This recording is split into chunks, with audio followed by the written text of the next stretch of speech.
उजनी व वीर धरण पाणलोट क्षेत्रात मोठ्या प्रमाणात पर्जन्यवृष्टी झाल्याने भीमा नदीमध्ये अंदाजे 1,20,000 क्युसेक पाणी सोडण्यात आले होते। भीमा नदीपात्रात वाढणारा पाण्याचा विसर्ग लक्षात घेता नदीकडच्या लोकांनी सतर्क राहावे म्हणून स्पीकरद्वारे वारंवार सूचना देण्यात येत आहेत। आज जिल्हाधिकारी कुमार आशीर्वाद, प्रांताधिकारी सचिन इथापे यांच्या मार्गदर्शनाखाली तहसीलदार सचिन लंगोटे, उपमुख्याधिकारी अॅडव्होकेट सुनील वाळुसकर, आरोग्य अधिकारी शरद वाघमारे, नागनाथ तोडकर, नगर अभियंता नेताजी पवार, पाणी पुरवठा अभियंता राजकुमार काळे यांनी व्यास नारायण झोपडपट्टी आणि अंबाबाई पटांगण झोपडपट्टी येथे समक्ष पाहणी करून पूर परिस्थिती पाहता नागरिकांनी त्वरित आपली कुटुंबे सुरक्षित राहण्याच्या दृष्टीने त्वरित स्थलांतरित करावे अशा सूचना देण्यात आल्या। नदी पात्रालगतच्या व्यास नारायण झोपडपट्टी, अंबाबाई पटांगण झोपडपट्टी येथील 24 झोपडपट्टी धारकांना स्थलांतर करण्यासंबंधी नोटीस बजावण्यात आल्या आहेत। आज 7 कुटुंबांना स्थलांतरित करण्यात आले आहेत। उर्वरित कुटुंबांना स्थलांतरित करण्याचे काम चालू आहे। या पूरग्रस्त बाधित झोपडपट्टीमधील अंदाजे 75 कुटुंबे राहू शकतील अशा रायगड दिंडी समाज मठ उपजिल्हा रुग्णालयाच्या समोर त्यांच्या राहण्याची व्यवस्था करण्यात आली आहे। तसेच लोकमान्य विद्यालय जुन्या कोर्टासमोर येथेही व्यवस्था करण्यात आली आहे। स्पीकरद्वारे सर्वांना पुराची वाढती पातळी लक्षात घेता नागरिकांनी स्थलांतरित व्हावे म्हणून सूचना देण्यात येत आहेत। या ठिकाणी आपत्कालीन परिस्थिती उद्भवू नये म्हणून अग्निशमक वाहन, एक बोट ठेवण्यात आली आहे। 4 ट्रॅक्टर, 1 ट्रक यांचे द्वारे नागरिकांचे सामान नेण्यासाठी उपलब्ध करून देण्यात आले आहेत। नगर परिषदेचे अधिकारी, कर्मचाऱ्यांची सर्व टीम या ठिकाणी कार्यरत आहे। प्रांताधिकारी सचिन इथापे यांच्या मार्गदर्शनाखाली मुख्याधिकारी डॉ. प्रशांत जाधव, तहसीलदार सचिन लंगोटे, उपविभागीय पोलीस अधिकारी अर्जुन भोसले, उपमुख्याधिकारी अॅडव्होकेट सुनील वाळुसकर, वरिष्ठ पोलीस निरीक्षक विश्वजित घोडके, माजी नगराध्यक्ष लक्ष्मण शिरसट, माजी नगरसेवक विक्रम शिरसट, आरोग्य अधिकारी शरद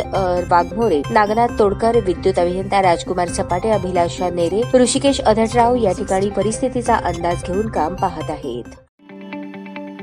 ताज्या बातम्या पाहण्यासाठी प्राईम महाराष्ट्र न्यूज चॅनलला सबस्क्राईब करा।